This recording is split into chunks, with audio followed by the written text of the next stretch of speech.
일반적으로 어린 아이들은 순진하고 착한 그런 면이 분명히 있어요. 그러나 어린 아이라 할지라도 죄성이 있어서 의도적으로 반항하고 불순종하고 싶은 그런 마음도 함께 섞여 있다는 것, 이것을 우리가 간과하면 안 될 것입니다. 아이들이 어렸을 때 어떤 잘못을 저질렀을 때 고의적으로 그 일을 계획하고 고의적으로 악한 일을 했다고 한다면 부모는 당연히 바로 잡아줘야 될 책임이 있는 것입니다. 그것을 바로 잡지 않으면 이 아이가 자라면서 자기 의지를 가지고 더 악한 일을 할 수 있고, 그런 잘못된 행동을 통해서 우리 자녀들의 인생이 더 망가질 수가 있기 때문이죠.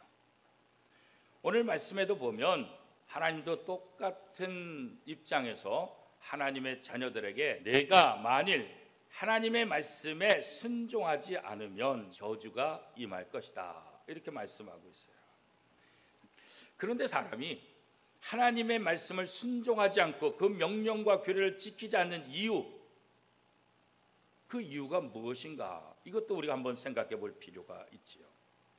만약에 그 이유가 하나님께 불순종하겠다는 의도를 가지고 했다고 한다면 당연히 진노를 받아야 되겠죠. 그런데 그런 의도가 없이 부지불식간에 실수하거나 이런 부분에 대해서는 어떻게 해요? 하나님은 그런 부분에 대해서 진노를 임하게 하지 않아요. 그러니까 하나님은 악한 일을 하는 것, 죄를 범하는 것, 그거 분명히 싫어하시고 진노하시고 저주를 주시지만, 죄를 지었다 할지라도 부지불식간에 실수나 의도성이 없이 죄를 지은 사람에 대해서는 어떻게 해요?